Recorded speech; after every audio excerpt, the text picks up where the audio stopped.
Good morning বন্ধুরা, আমি সন্দীপতা daily লাইফে ফিরে এসেছি আবার এক নতুন ভিডিও নিয়ে। তা আজকে তো আমাদের ও বাড়িতে মৎস্যমুখী মানে আশ্চোয়ানির দিন। তা এই কদিন তো বেশ মানে শুক্রবার দিন আমি এসেছি, শুক্রবার দিন থেকেই চলছে এ বাড়ি আর ও বাড়ি করেই চলেছি, সে আমার মেজো যা আর আমি মিলে।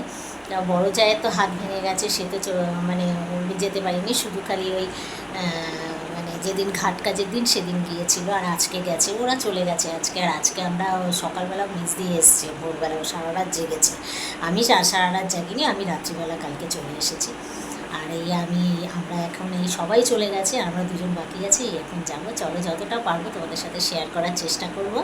তা বেশি করে সাবস্ক্রাইব করো এবং লাইক শেয়ার করতে ভুলো না। আর কমেন্টের মাধ্যমে অবশ্য করেই মতামত জানিও, যাতে ভিডিও করতে আমাদের আগামী দিনগুলো ভিডিও করতে যাতে সুবিধা হয়, আমরা যাতে জানতে পারি যে আমার ভিডিও কেমন লাগছে, সেটা কমেন্টের মাধ্যমে জানিও।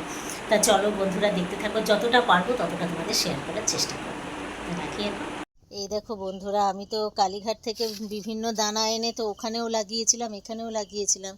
তা তোমার দাদা তো বুঝতে পারিনি, আমি এখানে টবে বসিয়ে, আমার এই নতুন ঘরের সামনে টবে বসিয়ে এখানে রেখেছিলাম। এখানে আবার একটা শশাও হয়েছে, এই দেখো শশাও হয়েছে। দেখো বিভিন্ন শশা, ঝিঙে এই সমস্ত লাগানো হয়েছিল।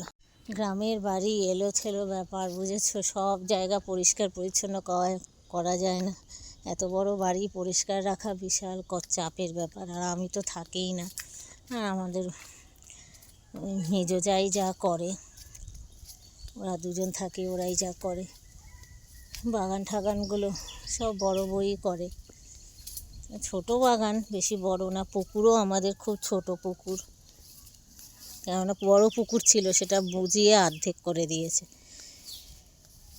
বৃষ্টি বাদলের সময় অনেক জল হলে বাড়িতে জল হয়ে যায়। আর এই দেখো সবুজ ধান ক্ষেত, কত ভালো লাগছে, সবুজে সবুজ। দেখেছো, সারা মাঠ জুড়ে প্রান্ত থেকে ও প্রান্ত পুরো সবুজ আর সবুজ। গ্রামের এই সুন্দর দৃশ্য, সত্যি ভগবানও সত্যি গ্রামেই বিয়ে দিয়েছে, যেহেতু আমি প্রকৃতিকে এত ভালোবাসি। ভগবান এই